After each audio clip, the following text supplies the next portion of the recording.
One Trump ally who's actually flown under the radar, even in the coup case that I just mentioned, is being brought by Smith. And yet he's a very famous figure, Roger Stone. You may recall he was flanked by Oath Keepers on January 6th. He's seen right there outside a D.C. hotel.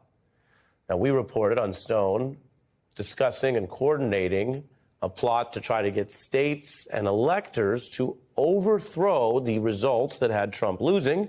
This was on the beat this summer. The final decision as to who the state legislatures authorize be sent to the Electoral College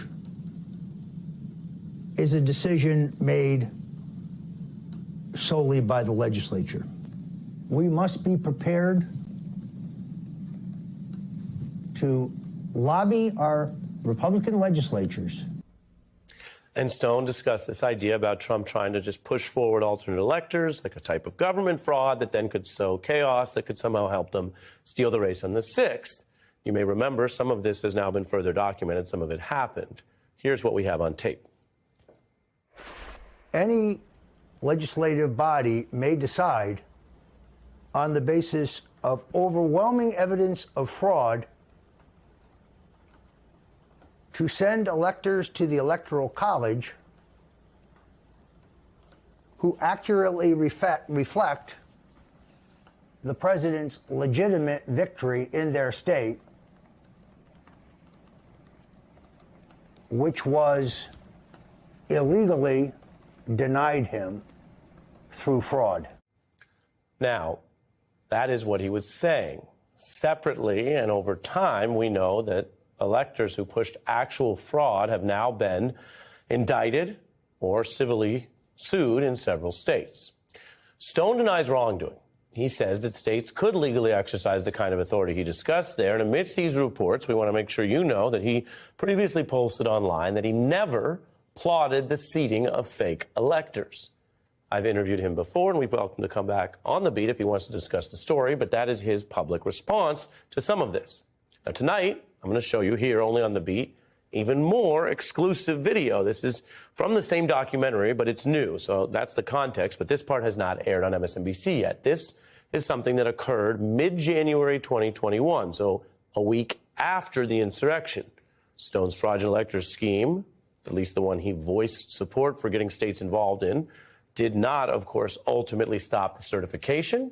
And you kind of have the therapy part of this. Journalists know and documentarians know sometimes if you get people talking, you seem to get their emotions out too, even people who have less than 100% solid relationship with the truth. So here is Roger Stone venting to the documentarian about Trump.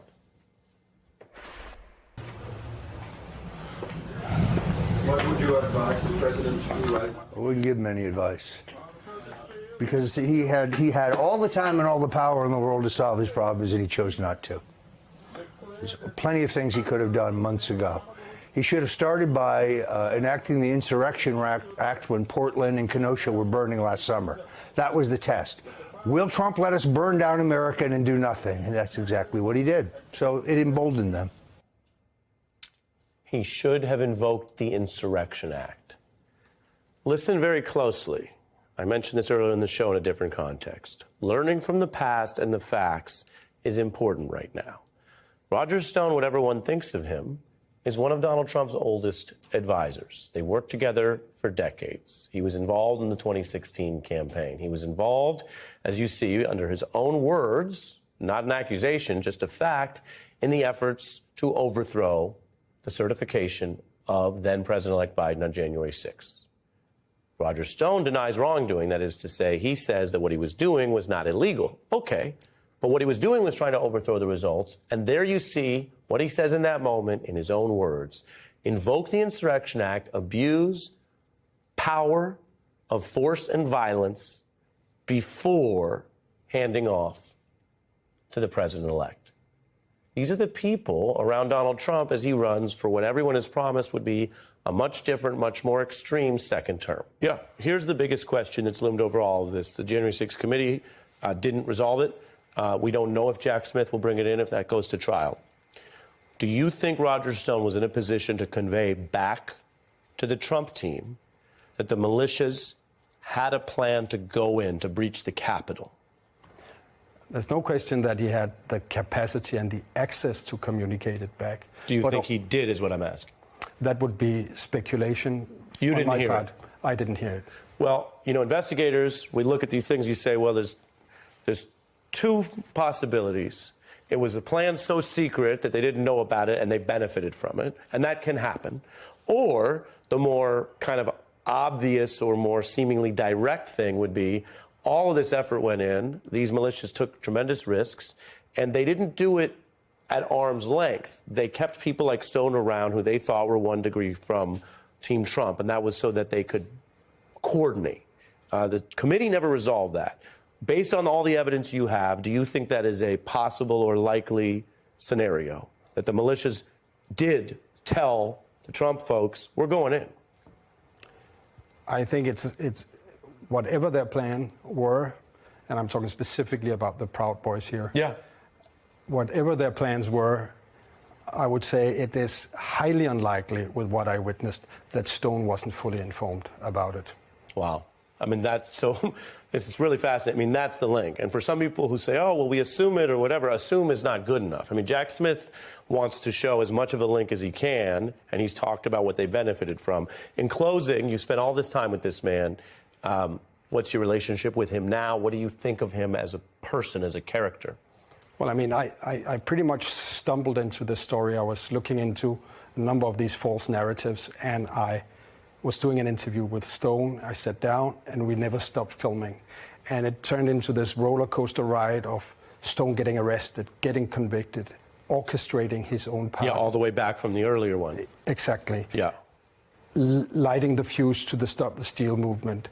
And all the way through this, we got the chance to film this inside as it happened. And what I noted from very early on was the Proud Boys were at his beck and call. I mean, they were carrying his books at fundraisers. Yeah. They were helping managing his social media. Yeah, and they did traveled the sedition. Legally, we call it a sedition because it was convicted as a sedition. And they knew what you just mentioned, that Roger Stone's bond to Donald Trump was so deep that Trump would take what was still a controversial act and pardon him. I mean, if it makes you feel any better, I have already put evac on alert. He's ready to go if it comes to that. General, I can assure him. Hey, General, let me into the war room to see you, so I had to hack my way onto this frequency. This better be critical, Willie. Sir, come on, what is it now, please? Okay, couple of things. I'm running low on the dough. I was thinking about taking a couple of months sick leave, maybe starting today. And, oh yeah, I intercepted a transmission from Megatron. Then send it through. Yes, sir, right away, sir. And so I was so damn good on the other stuff. This is your last warning, insects. Relinquish what remains of the Allspark. So who's the insect? You? What? The Who's the Autobots insect? cannot protect you. They were defeated on our way. world, and we will defeat them here. The Megatron. This was just a diversion. Security, please bring him up. Ravage, he's already inside. Deeds! Give me an update on that reserve. Boss readiness. What was his name? What was it? Evac, sir. Right, evac.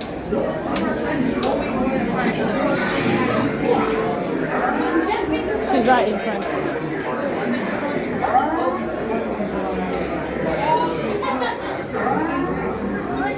We're facing a heavy sustained attack. They appear to be after the Allspark. General! General!